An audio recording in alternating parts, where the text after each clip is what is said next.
할렐루야. 네. 다 같이 하나님 청년의 때에 청년의 불받게 해주세요. 해주세요. 옆 사람 보고 인사해주세요. 성령이 불러 다루시다. 시간은 객관적이지 않아요. 사람마다 시간 가는 게 전혀 다릅니다. 준용이하고 미준이가 동갑인데 준용이의 시간과 군대가 있는 미준이의 시간은 전혀 다릅니다. 국방부의 시기는 어디 간다고 군대에 다녀온 아이들이 그러더라고요. 시간이 전혀 다른 거예요. 게임을 좋아하는 애들 PC방에서 게임을 하면 또 집에서 뭐 롤게임 같은 걸 하면 시간 쑥쑥쑥 지나갑니다. 근데 공부하기 싫은 애들 1시간 안 채우면 징글밖에도 시간이 안 가요. 어쩔 수가 없어요. 운동 좋아하는 사람들 뭐 축구 같은 거, 탁구 같은 거 칠 때 쑥쑥쑥 시간이 지나갑니다. 책 읽으라고 해봐요. 잘 안 됩니다. 우리 집에 가끔 이 청년들 올 때 우리 애들 읽는 김에 너도 앉아서 같이 책 좀 읽어라 그러잖아요. 그래서 방에서 볼일 보다가 나오보면요 어느새 내려가 있어요. 앉아서 진득하게 책 읽는 게 쉽지만은 않아요. 그러니까 어떤 분야냐에 따라서 어떤 처지냐에 따라서 각기 다르단 말이죠. 오늘 본문에 야곱이 라헬을 사랑해요. 시간이 쑥쑥쑥 지나가요. 7년을 며칠같이 여겼다. 7년이면 굉장히 긴 시간입니다. 어마어마하게 긴 시간입니다. 근데 그걸 며칠같이 여겼대요. 왜? 사랑 때문에. 여러분들이 주님의 일을 할 때 이렇게 장거리, 장시간도 짧게 여겨질 만큼 시간의 변동이 일어날 수 있기를 주님의 이름으로 축원합니다. 따라합시다. 7년을 며칠같이 7년을 며칠같이. 본문의 배경을 설명을 합니다. 에서와 야곱이 아버지 축복을 받으려고 경쟁을 벌이는 장면이 나옵니다. 왜냐? 축복해 준 대로 하나님께서 갚아주시거든요. 문제는 뭐냐? 이삭이 좀 삐딱하게 행동을 하는 거예요. 둘 다 아들이니까 둘 다 축복 기도를 해주면 좋을 텐데 마음에 든 에서만 살짝 불러서 귀띔을 하는 거예요. 너 가서 내가 좋아하는 별미를 만들어 와. 먹어서 축복해 줄게. 야곱은 이런 일이 있는지도 몰라요. 근데 이삭이 에서에게 이게 속삭일 때 이삭이 아닌 리브가가 이야기를 들은 거예요. 그리고 늘 연약한 야곱에 대해서 애착하는 마음이 있는 리브가가 야곱을 부른 거예요. 야, 아버지가 이렇게 말씀하시더라. 그 축복은 네가 받아야 돼. 너 가서 네가 기도받아. 어머니, 축복은 못하고 저주받을 텐데요. 저 야곱인 거 눈치채면요. 그 저주는 나한테 돌려. 그러면 어머니 어떻게 어머니가 저주받게 합니까? 절대 그런 일 못합니다. 이래 되니까 이래 되는데 저주는 나한테 돌려 그러니까 그럼 그렇게 할게요. 이 야곱이 사실 썩 좋은 성품은 아닌 거예요. 그죠? 그래서 엄마가 만들어준 별미를 가지고 또 엄마가 입혀준 에서의 옷을 입고 이삭에게 나가는 거예요. 이삭은 이미 눈이 어두워요. 귀로만 알아듣는 거예요. 목소리가 쌍둥이지만 다르단 말이에요. 깨우깨우대요. 근데 냄새를 맡아보니까 에서의 냄새가 나요. 사람마다 취향이 달라요. 냄새가 달라요. 그래서 능히 구분하지 못하고 축복했다라고 성경은 기록을 해주고 있어요. 자, 이렇게 축복 기도가 끝난 다음에 에서가 뒤늦게 사냥한 고기를 잡아다가 별미를 만들어서 이삭에게 데려가지고 왔는데 이미 축복 기도는 끝이 난 거예요. 에서가 우는 장면이 성경에 나타납니다. 에서가 그의 아버지의 말을 듣고 소리질러 슬피 울며 아버지에게 이르되 내 아버지여 내게 축복하소서 내게도 그리하소서. 아버지가 안 돼도 이제 줄 게 없어. 그러니까 또 울어요. 에서가 아버지에게 이르되 내 아버지여 아버지가 빌복이 이 하나뿐이니까 내 아버지여 내게 축복하소서 내게도 그리하소서 하고 소리를 높여 우리 남자다운 남자, 상남자, 사냥을 좋아하는 남자, 체력 조건이 좋은 남자, 이 남자가 엉엉 소리를 높여서 울 정도로 탄식하는 이유가 뭘까? 축복 기도가 그만큼 힘이 있다는 걸 아는 거예요. 그걸 아는 거예요. 울고 있는 거예요. 아무튼 이 일을 계기로 에서가 이제 아버지 돌아가시면 야곱 죽에 있다고 이를 빠득빠득 가는 거예요. 이 소리를 엄마가 들었어요. 이제 엄마가 이번에 야곱을 또다시 불러들이는 거예요. 네 형이 너를 죽이려고 그러는데 내가 하루에 두 아들을 잃을 수는 없지 않냐. 너 피신해라. 그래서 야곱이 도망을 갑니다. 그리고 바단 아람으로 가요. 거기는 라반의 집에서요. 그게 이제 우리 본문의 시작입니다. 1절 보세요. 같이 읽습니다. 시작. 야곱이 길을 떠나 동방 사람의 땅에 이르러 리브가의 오빠인 라반, 다시 말해 외삼촌 라반이 거주하는 지역입니다. 그곳을 동방 사람의 땅이라고 얘기한 거예요. 도착했는데 우물이 있어요. 자, 2절과 3절을 읽습니다. 시작. 오죽 우물이고 그 곁에 양 세대가 누워있으니 이는 목자들이 그 우물에서 양에게 물을 먹입니다. 큰 돌로 우물 어귀를 덮었다가 모든 때가 모이면 그들이 우물 어귀에서 돌을 옮기고 그 양에게 물을 먹이고는 우물 아기 그 자리에 다시 그 돌을 덮더라. 이 당시 사람들에게 우물은 굉장히 소중합니다. 왜냐하면 물이 아무데나 흔히 나오는 구조가 아니니까. 지금처럼 수돗물이 나오는 이런 구조가 아니니까. 이 마을 사람들의 공동 자산이다 이렇게 생각을 하시면 되는 거예요. 그래서 자기들도 그 우물을 떠서 먹고 자기들이 키우는 양떼들에게도 그 우물물을 마시게 해요. 자, 야곱이 거기 온 그 사람들하고 대화를 나누어요. 그게 4절, 5절, 6절입니다. 같이 읽습니다. 시작. 야곱이 그들에게 이르되 너희도 어디서 왔느냐? 그들이 이르되 하란에서 왔노라. 야곱이 그들에게 이르되 너희가 나홀의 손자 라반을 아느냐? 그들이 이르되 아노라. 야곱이 그들에게 이르되 그가 평안하냐? 이르되 평안하니라. 그의 딸 라헬이 지금 양을 몰고 오느니라. 라반의 딸 라헬이 양을 몰고 지금 오고 있다는 소식을 들을 때 야곱이 안심이 되었을 거예요. 안도의 한숨을 쉬었을 거예요. 왜냐? 지금 장거리 여행을 가는데 한 번도 가본 적이 없는 낯선 땅에 가는 거거든요. 지금처럼 KTX 타고 이동하는 게 아니에요. 승용차 타고 이동하는 게 아니에요. 시외버스 타고 이동하는 게 아니에요. 택시를 탈 수 있는 구조가 아니에요. 걸어서 장거리를 다니는 거예요. 뭐 하루 이틀 여행이 아닙니다. 며칠이 걸릴 수도 있고 몇 달이 걸릴 수도 있어요. 근데 어떻게 찾아갈까? 어떻게 만날까? 고심고심을 했을 터인데 도착한 우물가에서 자기가 찾는 라반, 그 라반의 딸인 라헬이 양떼를 거느리고 오고 있다. 얼마나 반가웠겠어요. 반가울 수밖에 없죠. 효빈이가 말레이시아 갔을 때 제가 얘를 데리러 말레이시아로 가요. 꽤 됐죠. 효빈이가 7살 되니까.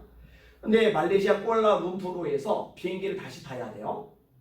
그리고 꾸안탄까지 가요. 7시간에서 8시간 정도 걸립니다. 근데 여러분 한국에서 갈 때는요. 인천공항에서 한국어가 다 돼요. 근데 쿠알라룸푸르에서 꾸안탄 갈 때는요. 한국어를 쓸 길이 없어요. 전부 다 영어로만 말을 하면서 길을 찾아가야 돼요. 제가 좀 쫄았을까요? 안 쫄았을까요? 약간 쫄았어요. 약간 쫄았어요. 왜냐면 엉뚱한 비행기를 탈까봐 그거 신경 쓰이더라고요. 아니면 비행기 시간 놓칠까봐 그게 조금 신경이 쓰이더라고요. 가나 갈 때도 마찬가지예요. 비행기를 타는데 도착하고 거기서 또 한 번 비행기를 타고 이렇게 이동을 하는데 잘못할까봐 놓칠까봐 약간 신경이 쓰여요. 가나가 되면 두바이에 들려서 두바이에서 다시 가나로 이렇게 진행을 했었거든요. 그게 약간 긴장이 되더라고요. 자, 그런데 꾸안탄에 도착하고 나서 박용진 선교사님이 마중을 나왔어요. 그 얼굴을 봐요. 가나에 도착하고 나서 최연소 선교사님이 마중 나왔어요. 그 얼굴을 봐요. 그런데 신기한 게요. 박용진 선교사님이 한국에 와서 제가 만났을 때 얼굴하고 또 최연소 선교사님이 한국에서 만났을 때 얼굴하고 전혀 달라요. 거기서 만났을 때 더 반가운 거죠. 왜냐면 안도의 한심이 쉬워지니까. 드디어 만났구나. 내가 무사하게 도착을 했구나. 실수 안 했구나. 비행기 안 놓쳤구나. 이런 것들이 마음을 안심하게 하면서 굉장히 그 얼굴이 반갑더라고요. 그걸로 다시 원위치로 돌아가긴 합니다. 자, 라헬이 온다고 소식 들을 때 야곱이 정말 반가웠을 거예요. 안심이 되는 거죠. 드디어 이제 만납니다. 9절입니다. 시작. 야곱이 그들과 말하는 동안에 라헬이 그의 아버지의 양과 함께 오니 그가 그의 양들을 치고 있었기 때문이더라. 라반의 딸이 둘이 있어요. 하나는 레아고 하나는 라헬인데 지금 라헬이 양을 치는 와중에 그 양떼를 건너리고 물을 먹이려고 지금 온 거예요. 성경을 보시면은요, 이 당시 문화권 속에서 여자들도 남자들하고 똑같이 양을 쳐요. 여러분 모세가 바로 왕을 빼서 도망을 갔을 때 우물가에서 남자들이 여자들 이렇게 구박하는 장면을 봐요. 근데 모세가 딱 나서서 물을 이렇게 마시게 해요. 그랬더니 십보라가 집에 가서 이 얘기를 끄집어내니까 그 아버지 이두로가 왜 그냥 왔냐고 빨리 초청하라고. 그래서 모세가 그 집에 머물게 되다가 거기서 십보라하고 둘이 짝짝꿍해가지고 결혼을 하게 된 거잖아요. 그러니까 십보라도 양을 치다가 모세를 만난 거고 오늘 본문에 라헬도 양을 치다가 야곱을 만나게 된 거예요. 그러니까 이 당시 문화권에서는 여자들이 일을 많이 해요. 사실 중국 같은 데도 여자들이 일을 굉장히 잘한다고 그래요. 남자들보다 오히려 여자들이 일을 더 많이 한다는 말도 있을 정도니까. 그래서 사막 쪽에 베두인족이 있는데 거기는요 특징이 있는데 남자들은 하루 종일 집에서 놀고 여자들이 일을 해서 먹여 살려요. 그런 나라도 있기는 있더라고요.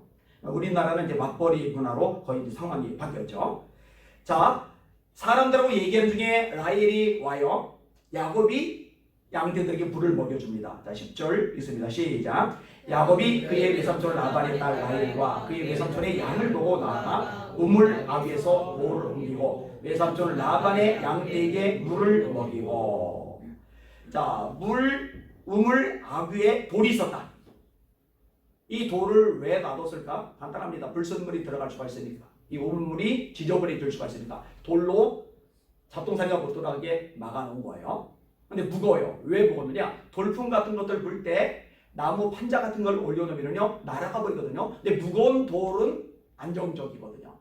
그래서 사실은 여자들 입장에서는 좀 기운이 딸리니까 애를 먹을 수가 있어요. 야곱이 라헬이 온다는 소식을 들었고 이제 라헬이 왔어요. 자기가 남자로서 힘이 있으니까 돌을 옮겨놓고 양떼에게 물을 주기 시작을 해요. 아직 라헬은 이 남자가 누군지를 몰라요. 웬 모르는 낯선 남자, 그 지역 주민이 아닌 외지에서 온 사람이 느닷없이 자기에게 호의를 베풀어요. 이상하다. 깨울거릴 만한 상황이죠. 저 남자는 뭐 하는 사람일까 궁금해할 만한 상황이죠. 근데 야곱이 물을 계속 주는 거예요. 자, 더 놀랄 일이 발생을 합니다. 11절인데 시작. 그가 라헬에게 입 맞추고 소리내어 울려. 놀라지죠. 갑자기 낯선 남자가 입을 맞춘 거예요. 그런데 우리나라 사람들 지금 여러분들이 놀라는 것하고 그 당시 문화권 속에서 놀라는 것하고 좀 달라요. 지금 우리 문화권 속에서 입을 잘못 맞추면 큰일 납니다. 성추행법으로 쇠고랑차입니다. 그렇죠? 근데 이 당시 고대 근동의 문화권 그리고 예수님 당시도 마찬가지고 이때는요 남자든 여자든 입을 맞추는 게 아주 간단한 인사예요. 지금 우리식으로 따지면 악수를 나누는 것하고 똑같은 거예요. 그러니까 이상하지 않은 거예요. 근데 왜 이상하냐? 아는 사람들끼리 악수를 나누는 건 이상하지 않아요. 그런데 생판 모르는 낯선 사람이 느닷없이 손을 내밀고 악수를 청하는 상황이나 마찬가지거든요. 그리고 그렇게 느닷없이 인사를 한 것도 당황스러운데 악수를 끝내자마자 인사를 끝내자마자 소리를 내서 막 멍멍멍 우는 거예요. 그러니까 야곱이 그동안에 마음고생을 참 많이 했던 거예요. 내가 무사히 만나러 갈 수가 있을까? 내가 안전하게 도달을 할 수가 있을까? 혹시 못 만나면 내 인생은 어떻게 되는 거지? 나 굶주려 죽는 것은 아닐까? 이 별의별 생각이 다 들었는데 이런 모든 회한들이 녹아들면서 안심이 되니까 쏟아져 나오는 거예요. 통곡하며 우는 거예요. 안쓰럽죠, 안쓰럽죠. 자, 그리고 야곱에게 설명을 들어요. 그러니까 이 설명을 들은 라헬이 집에 가서 아버지 라반에게 말합니다. 아버지 라반이여 손살까지 달려가요. 자, 12절부터 14절 있습니다. 시작. 그에게 자기가 그의 아버지의 생질이요 리브가의 아들됨을 말하였더니 라헬이 달려가서 그 아버지에게 알림해 라반이 그의 생질 야곱의 소식을 듣고 달려와서 그를 영접하여 안고 입맞추며 자기 집으로 인도하여 드리니 야곱이 자기 모든 일을 라반에게 말하매 라반이 이르되 너는 참으로 내 혈육이로다 하였더라. 야곱이 한 달을 그와 함께 거주하더니. 자, 라반이요 자기 여동생의 아들이기는 하지만 야곱을 본 적이 단 한 번도 없거든요. 지금 생전 처음 보는 거거든요. 소식을 들었는데 뭐라고 되느냐? 소식을 듣고 달려와서 그를 영접하여 안고 입맞추며, 입맞춤이 또 나오죠. 인사의 내용이요. 자기 집으로 인도하여 드리니. 왜 이렇게 달려 나오기까지 했을까? 그렇게 반가워서 혈육이라서? 아니에요. 이 라반은요 돈에 굉장히 집착을 많이 하는 사람입니다. 성경을 보면요 돈에 이 라반만큼 환장한 사람이 또 있을까 싶을 만큼 이 돈에 대한 애착이 대단해요. 자, 이 라반의 여동생인 리브가입니다. 이 리브가를 찾아서, 사실 리브가 이제는 모르죠. 어쨌든 이삭의 아내감, 아브라함의 며느리감을 찾아서 아브라함의 늙은 종이 이 지역까지 왔던 적이 있어요.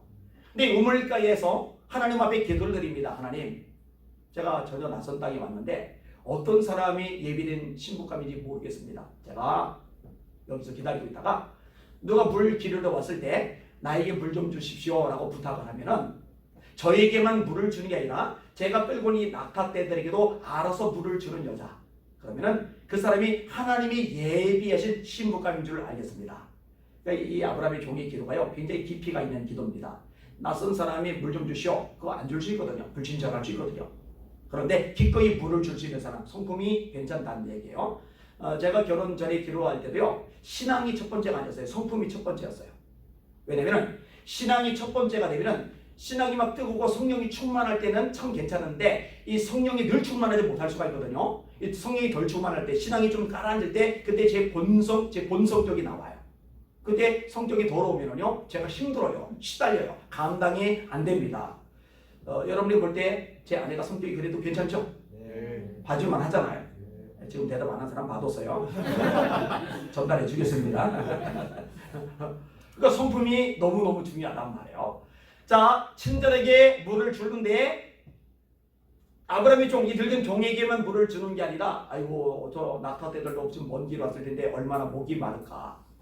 그래서 물을 길러주는데 여러분 그 우물이요 얕은 게 아니에요. 땅이 달라요. 토질이 달라요. 깊은 우물입니다. 두레박을 내려서 물을 기르는데 한참을 고생해야 됩니다. 그리고 사람보다 낙타가 물을 많이 마셔요. 낙타가 한두 마리가 아니에요. 그 모든 낙타떼에게 물을 마시게 할 정도면 얼마나 땀을 삐질삐질 흘리면서 생고생을 해야 되겠어요. 그러니까 헌신과 봉사가 몸에 밴 여자. 여러분 잠언에 보면은 현숙한 여자라는 표현이 나와요. 근데 그 현숙한 여자는 이쁜 여자를 말하는 게 아니에요. 헌신의 삶이 몸에 밴 여자를 말하는 거예요. 여러분 옛날에 우리 어머니들, 우리 할머니들은 굉장히 헌신적이었죠. 요즘 젊은 여자들은요 대다수가 상당수가 헌신적이지 않습니다. 굉장히 이기적입니다. 편한 게 좋아요. 누리는 게 좋아요. 재밌는 게 좋아요. 먹는 게 좋아요. 자기 마음대로 터치 안 받고 개인 생활하는 게 좋아요. 이런 것들이 꽉 차 있어요. 이런 것들이 꽉 차 있는 사람이 결혼해서 남편에게 또 자녀 낳았을 때 자녀들에게 얼마만큼 헌신할 수 있을까? 참 쉽지 않을 거예요. 그래서 저도 우리 효원이 나중에 장가 갈 때 이기적이지 않은 여자, 자기밖에 모르는 그런 여자가 아니라 다른 사람을 배려할 줄 알고 그들을 돕기 위해서 친절할 줄 알고 헌신할 줄 알고 봉사할 줄 아는 그런 여자가 아내로 제 입에서 며느리로 들어왔으면 좋겠다는 마음이 있어요. 뭐 남자도 사실 마찬가지죠. 남자도 헌신할 줄 아는 사람, 친절한 봉사할 줄 아는 사람, 이런 사람이 좋죠. 그렇게 사실 키워내야 되는 거고요. 아무튼 그렇게 기도를 드렸을 때 리브가가 오고 이 리브가가 왔을 때 아브라함이 종이요 코골이하고 귀걸이를 줘요. 비싼 걸 줘요. 그리고 리브가 가서 오빠에게 라반에게 그 다음에 부두의 아버지에게 얘기를 끄집는데 이때도 라반이 달려나와요. 달려나온 이유를 성경은 기록합니다. 코골이를 보고 귀걸이를 보고 달려나왔다. 그러니까 이 돈에 굉장히 예민한 거예요. 부자가 왔구나, 엄청난 부자가 왔구나, 이런 생각을 하는 거죠. 여러분 성경을 계속 읽어보면요 이렇게 이야기를 끄집어냅니다. 아브라함의 종들이 이렇게 말해요. 그가 이르되 나는 아브라함의 종입니다. 여호와께서 나의 주인에게 크게 복을 주시어 창성하게 하시되 소와 양과 은금과 종들과 낙타와 나귀를 그에게 주었고 나의 주인의 아내 사라가 노년에 나의 주인에게 아들을 낳음에 주인이 그의 모든 소유를 그 아들에게 주었나이다. 아브라함이 부자입니다. 그냥 부자가 아니에요. 거부입니다. 거부. 어마어마한 부자입니다. 근데 이 어마어마한 재산을 이삭에게 주었다는 거예요. 그러면은 이삭과 리브가 사이에서 태어난 야곱이 그걸 물려받죠. 그러니까 라반이 감을 잡아요. 리브가의 아들 야곱이 왔다. 그러면은 엄청난 부자란 말이죠. 그러니까 가요. 달려가는 거예요. 그러니까 나중에 야곱이 빈털털이라는 걸 알아요. 그러니까 극진하게 대접을 안 해요. 일을 시키죠. 그 일을 시켰는데 하나님이 복을 주세요. 그 품값을 10번이나 바꾸죠. 덜 주려고. 그럼에도 불구하고 야곱이 복을 받죠. 자기보다 야곱이 재산이 많아지죠. 그러니까 안색이 변하죠. 그러니까 돈에 따라서 사람을 대하는 방식이 180도 완전히 변하는 인물이 라반인 거예요. 그래서 아까 제가 돈에 환장한 인물이 라반이다 라고 이야기를 끄집어낸 겁니다. 다시 원점으로 돌아와서 왜 이렇게 달려나왔느냐? 야, 부잣집 아들내미가 왔구나.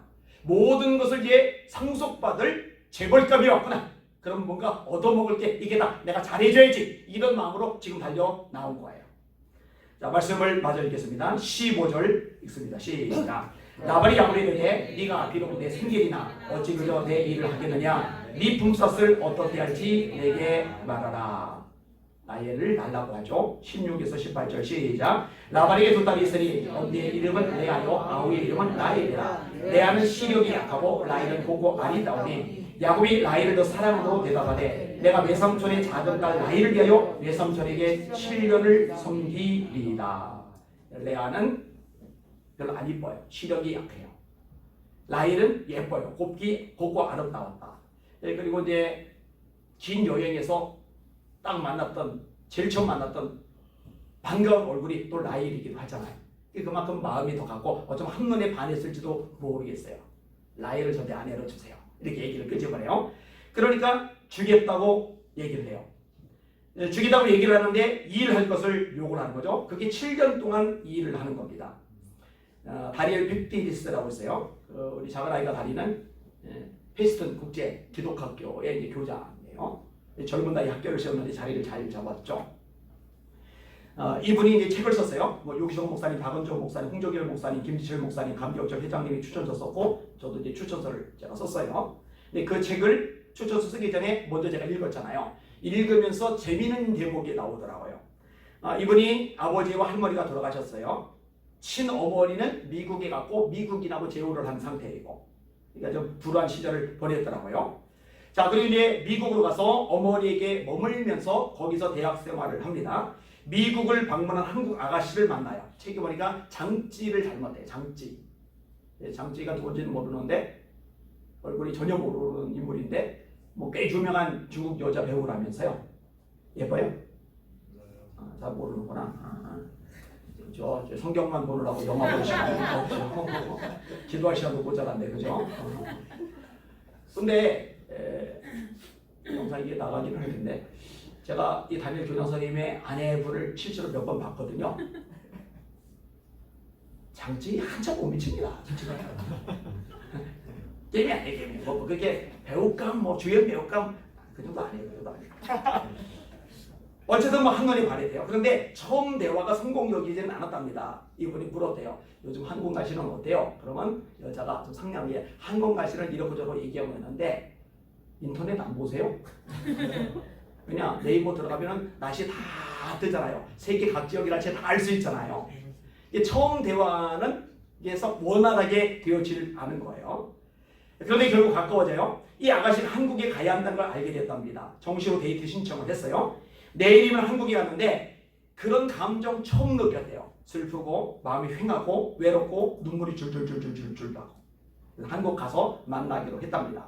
학교 도서관에서 일을 하는데 돈이 부족해요. 그래서 맥도날드로 가요. 그래서 새벽 타임 일자리를 더 구해요. 돈을 더 아껴요. 주말에도 일해요. 올리버 가든이라는 레스토랑에서 일을 해요. 일하고 또 일하고 비행 경비 마련하려고 선물값 마련하려고 일하고 막 알바를 몇 개를 하는지 몰라요. 그렇게 열심히 일을 해서 한국에 간 거예요. 근데 결혼까지 한 거죠. 야, 참 대단하다. 그런데 생각해보니까요. 야곱하고는 비교가 되잖아요. 일하고 일해봐야 몇 개월이 됐지만 야곱은 7년간 죽어라고 일한 거예요. 그 7년 동안 품삯을 한 번도 안 받을 거예요. 그 모든 7년간의 품삯이 라헬을 아내로 맞는데 쓰여진 거나 다름이 없거든요. 그러면 생각해봐요. 7년간 일한다. 지금 30살짜리가 7년간 일하면 37살이 되는 거예요. 25살짜리가 7년간 일하면 32살이 되는 거예요. 그렇게 7년 동안 죽어라고 일을 하는데 땡전 한 번 안 생기는 거예요. 통장에 잔고 한 번 안 생기는 거예요. 그냥 세월이 가는 거예요. 얼마나 아까워요. 얼마나 속상해요. 얼마나 허비되는 시간이에요. 그런데 야곱이 어떻게 생각하냐? 그 7년을 며칠같이 여겼더라. 왜? 사랑하는 까닭에 누구를? 라헬을. 이게 사랑의 능력입니다. 사랑은 시간을 급속도로 돌아가게 만들어버리는 능력과 기적을 행하는 거거든요. 저는 여기는 청년들이요, 이만큼 대가를 지불할 수 있는 사랑의 사람들이 되기를 원합니다. 네. 어제보다 오늘, 오늘보다 내일 예수님을 더 많이 사랑하는 여러분들 되시기를 주님의 이름으로 축원합니다. 네. 제가 그래요. 사랑하면 달라요. 사랑하면 달라요. 달라질 수밖에 없습니다. 꽤 긴 이야기인데 제가 그 내용을 읽어드릴게요. 들어보세요. 여자분이 쓴 거래요. 남편이 떠나고 돌아가신 거예요. 서재를 정리하다가 그의 강의 노트를 발견했다. 한 여백에 이런 글귀가 적혀 있었다. 내가 태어날 때 나는 울었지만 주위 사람들은 웃었다. 내가 죽을 때 주위 사람들은 울겠지만 나는 웃으면서 그분께 갈 것이다. 자신의 죽음을 예감한 낙서였다. 그 고백을 한 뒤 사흘 후에 그는 숨이 차오르다면서 담임 목사님에게도 연락해달라고 말했다. 그리고는 화장실에 데려가 달라고 했다. 그날도 화장실 변기에 남편을 앉혀놓고 쓰러지지 않게 붙잡고 서 있는데 그 순간 둘만의 시간이 이제 마지막이 되겠구나 하는 생각이 들었다. 그러자 그에게 용서를 빌어야겠다고 생각했다. 그래서 남편 앞에 무릎을 꿇고 말했다. 우리가 부부로 산 세월이 12년인데 내가 그동안 스트레스를 많이 줘서 당신이 병에 걸린 것 같아. 그동안 당신의 마음을 아프게 하고 당신의 부모 형제들에게 잘못했던 것 모두 미안해요. 여보 나를 용서해줘요. 남편은 있는 힘을 다해 나를 끌어안으며 말했다. 용서를 빌 사람은 당신이 아니라 나야. 가난한 집에 시집와서 고생만 했는데 내가 죽고 나면 아이들을 데리고 얼마나 힘들겠어. 이렇게 가는 나를 용서해줘. 우리는 그렇게 서로 용서를 주고받았다. 남편이 말했다. 이 다음에 부활할 때 다시 만나자. 그리고 나자 담임 목사님이 오시고 구급차도 왔다. 우리는 서둘러 예배를 드리고 차에 탔다. 그런데 차가 막 마당을 나서려는 순간 남편이 숨을 크게 한번 몰아쉬더니 눈을 뜬 채 하나님 품에 안겼다. 나는 그런 그를 흔들며 소리를 질렀다. 여보 안 돼. 이렇게 가버리면 어떡해. 주님 살려내세요. 죽은 나사로도 나인성 과부의 아들도 회당당 야이로들도 살려주셨으니 내 남편도 살리실 수 있잖아요. 남편을 살려내세요. 아빠를 안고 우는 엄마를 보고 딸도 아빠를 끌어안고 울다가 그의 눈을 감기며 내게 말했다. 엄마, 아빠는 죽은 게 아니고 잠자는 거야. 부활할 때 우리는 다시 만날 수 있을 거야. 그러면서 생기손가락을 내밀며 내게 말했다. 아빠는 죽었지만 엄마는 아빠처럼 병든 사람들 위해 평생을 바치겠다고 나와 약속해. 아빠는 죽었지만 아빠처럼 엄마도 평생 아픈 사람을 위해서 살겠다고 나랑 약속해. 그때 목사님이 아이의 말을 듣고 말씀하셨다. 아이의 음성이 아니고 하나님의 음성이라고 여기고 빨리 약속하세요. 나는 마지못해 딸의 손가락에 내 손가락을 걸고 약속했다. 그런데 믿지 못할 일이 벌어졌다. 바로 그때 하나님께서 살아계시다는 게 내게 정말 믿어졌다. 그분이 나를 사랑하신 것 부활이 믿어졌다. 믿음은 선물인 것이다. 장례를 치른 후에 내가 딸에게 물었다. 아빠가 죽었을 때 엄마한테 왜 그런 약속을 하자고 했어? 딸이 말했다. 아빠가 죽어가는 몸을 이끌고 전도하는 걸 우리가 다 봤잖아요. 정말 남편은 병든 몸으로 전도했다. 남편이 말했다. 이대로 죽을 수 없어. 한 영혼이라도 전도하고 죽어야 해. 나는 어이가 없었다. 아니 그 모습으로 어디 가서 누구에게 전도한다는 거예요. 거울을 봐요. 예수를 믿고 싶다가도 당신 얼굴 보면 도망갈 거예요. 병이 다 나으면 전국에 다니며 간증하고 전도합시다. 그러자 남편이 말했다. 병이 다 나은 사람만 간증하고 전도할 수 있다고 생각해? 그렇지 않아. 성경에 때를 얻든지 못 얻든지 복음을 전하라고 하셨잖아. 병든 사람도 전도할 수 있어.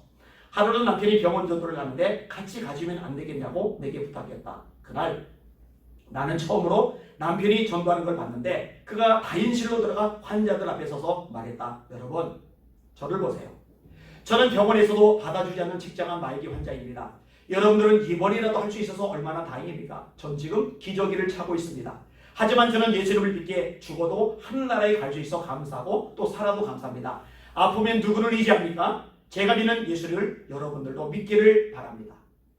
사람들이 어이없다는 표정으로 남편을 쳐다봤다. 차를 끌끌 차는 사람도 있었다. 나는 남편을 병원의 복도 끝으로 데려가 말했다. 당신 지금까지 이런 식으로 전도한 거예요? 당신은 전도를 한 게 아니라 하나님의 영광을 가리고 돌아다니는 거라고요. 예수를 믿고 암에 걸린 게 자랑해요? 전도가 그렇게 하고 싶으면 낫거든 하라고요. 낫거든 하라고요. 남편이 말했다. 이 세상에서 가장 큰 힘은 진실함이야. 진심으로 사람들에게 복음을 전하고 싶은 간절한 마음만 있다면 내 모습 이대로 하나님께서 사용하실 거야. 그러니 다시 한번 가보자. 죽어가는 내 마지막 소원이야. 그래서 나는 마지못해 병원 전도에 끌려다녔다. 그런데 기적이 일어났다. 가련동에 있는 한 병원에 우리가 3번째로 방문했을 때 어떤 아저씨가 남편에게 말했다. 선생님 또 오셨어요? 이제 그만 오세요. 지금까지 예수를 믿으라고 많은 사람이 얘기하는데 전 절대 안 믿었습니다. 예수를 믿고 병이 나았다고 해도 부자가 됐다고 해도 안 믿었어요. 그런데 선생님 저는 아프다고 말하면서 전도한 사람은 처음 봤어요. 그렇게 정직하게 말할 수 있는 사람이 전하는 예수라면 진짜인 것 같아요. 어떻게 해야 제가 예수를 믿을 수 있을지 가르쳐 주세요. 남편의 말이 맞았다. 세상에서 가장 큰 힘은 진실함이었다. 영혼을 구원하고 싶은 간절함만 있다면 우리의 모습이 어떠하든지 하나님께서 사용하신다. 그 이후부터 나는 아무 말 없이 남편을 따라 다녔다. 아이들도 전단지를 만들어 함께 다녔다. 1988년 우리 교회 총동원 전도 주일에 남편은 기저귀를 차고 피틀거리면서 새신자 46명을 데리고 왔다. 남편은 비록 짧은 생을 살았지만 마지막 순간까지 한 영혼이라도 더 전도하기 위해 안간힘을 쓰다가 떠났다. 그래서 이 남편의 모습 속에 주님을 발견한 이 아내 되는 분이 그 이후로 이 간증서술 무렵이 26년째거든요. 26년 때 병원을 돌아다니면서 수많은 영혼들을 구원한 김봉남 전도사님이에요. 전도사님이 되셨어요. 왜 이래요? 아픈 몸 끌고 왜 기저귀까지 차고 삐쩍거리는 얼굴로 해골 같은 얼굴로 왜 돌아다니며 만나요? 내가 주님 만나기 전에 마지막 단 몇 사람이라도 단 한 사람이라도 예수 믿고 구원받게 하려고 왜? 그게 주님의 마음이니까, 그게 주님의 심장이니까, 그게 주님의 애걸려 마음이니까 왜 그런 마음을 가져요? 주님을 사랑하니까. 어제 말씀을 전하고 오는데 최성동 목사님이 그러더라고요. 말씀에서 마음이 크게 낮아지는 게 그렇게 많지 않은데 말씀에서 마음이 그렇게 낮아진다. 왜냐면 그 말씀 속에서 또 제 얘기가 잠깐 나왔었거든요. 여러분 힘들고 어렵고 지치고 피곤하고 그렇지만 더 힘들어져도 더 아파져도 더 내가 가난해져도 내가 더 밑바닥에 굴러떨어져도 그렇게 되는 것 때문에 더 많은 사람이 예수 믿고 구원받을 수 있다면 천국 가시다면 여러분 기꺼이 그렇게 할 수 있는 게 하나님의 사람의 특징 아닙니까? 네. 여러분들이 그런 삶을 살아가실 수 있기를 주님의 이름으로 축원합니다. 네. 대구에 가서 온라인 중에 대구 극동방송 중앙 온라인 집회를 제가 인도를 한다고 하니까 아내가 이제 불편한 거예요. 대구가 확진자가 너무 많았고 완전히 코로나 때문에 폭탄 맞았던 도시잖아요. 근데 제 아내한테 그 얘기했어요. 여보, 찬성과 가사 있잖아. 소돔 같은 거리에도 사랑 안고 찾아가서 절망과 좌절이 심한 지옥이라면 그만큼 하나님의 말씀이, 하나님의 위로가, 하나님의 능력이, 하나님의 기적이 어느 장소보다 어느 공간보다 더 필요하잖아요. 그럼 기꺼이 달려갈 수 있는 게 정상이죠. 아내가 아무 말도 안 해요. 저는 그 마음은 분명히 있어요. 하나님 아버지의 마음. 주님을 기쁘시게 할 수 있다면 어떤 대가도 치를 각오되어 있어요. 그리고 저는 제가 가르치는 여기는 여러분들이 그런 주님의 마음, 주님의 심장을 알고 그렇게 살아가는 젊은이들, 청년이 되기를 원합니다. 네. 7년도 며칠까지 여길 만큼 헌신하고 인생을 쏟아부는 멋진 주님의 젊은이들로 서시기를 예수님의 이름으로 축원합니다. 네. 축원합니다. 네. 축원합니다. 네. 두 손 한번 높이 드세요. 함께 기도할게요. 하나님, 제 안에 예수님을 뜨겁게 사랑하도록 성령의 불을 일으켜 주시옵소서. 주님의 이름만 불러도 감격하게 하여 주시옵소서. 십자가만 바라봐도 눈물이 돌게 하여 주시옵소서. 이 예수 사랑 전할 수 있다면 어떤 대가도 지불할 수 있는 제가 되게 하여 주시옵소서. 우리 주여 세 번 부르고 주님의 심장, 주님의 마음, 주님의 사랑 나누고 합심하여 기도하시겠습니다. 기도합니다. 주여, 주여, 주여. 하나님께서 살고 싶습니다. 하나님께서 살고 싶습니다. 백년백년의 마지막 호흡까지도 하나님께서 다 쏟아붓고 싶습니다. 하나님께서 다 쏟아붓고 싶습니다. 하나님의 곁에서 모사님의 말씀이 기억합니다. 나이가 없어지기보다 하나도 없어지고 싶습니다. 하나님의 이름 고백이 저에게 있습니다. 나이가 없어지고 싶은 날이 없습니다. 하나도 없어지고 싶습니다. 나를 사랑하사 나를 위하여 십자가에 못 박히신 예수님, 예수님의 사랑을 못 받기를 바라나이다. 예수님의 심장 가기를 바라나이다. 예수님의 마음을 가기를 원합니다. 이 마음을 보거라. 그리스도 예수의 마음이니 그런 것도 하나님의 본체시나 하나님과 공동체를 취할 것을 인정하시고 오히려 자기를 비워 조기에 생각하여 사람과 적이었고 사람의 모양을 나타내시니 자기를 낮추시고 이관이 목적하시니 그 십자가에 죽으십니다. 주여 이런 예수님의 마음 하여 주시옵소서. 우리 청년들의 마음이 이루어지게 하여 주시옵소서. 날마다 경력하게 하여 주시옵소서.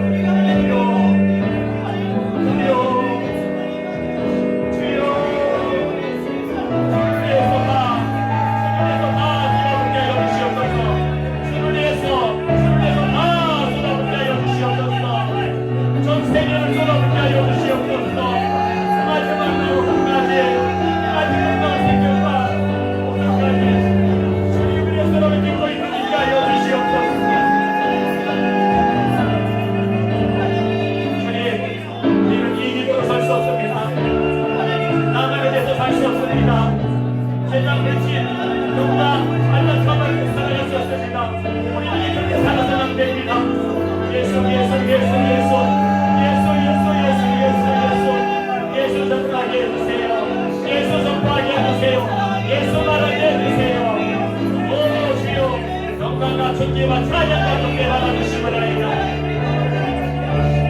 하나님 아버지여, 하나님 아버지여, 실력이가 얼마나 크신지요. 그의 건강한 소리가 사랑이 얼마나 크신지요. 날마다 감격하기도 원하나이다. 날마다 감격하는 사랑이 원하나이다. 주여 우리 속에 변화시켜 주시옵소서. 성령님 하늘의 흘러들어가는 모든 하여 주시옵소서. 세상을 이기고 마귀를 이기고 죄악을 이기고 사악을 이기며 하나님 주님의 영광을 드러내며 선포하며 살아가게 하여 주시옵소서. 주님 도와주시고 우리 생각 주옵소서. 다시 한번 두 손 드세요. 하나님 여기 이 자리에 이 시간에 하늘의 불을 내려 주시옵소서. 성령의 불을 내려 주시옵소서. 하나님 은사가 임하게 하여 주시옵소서.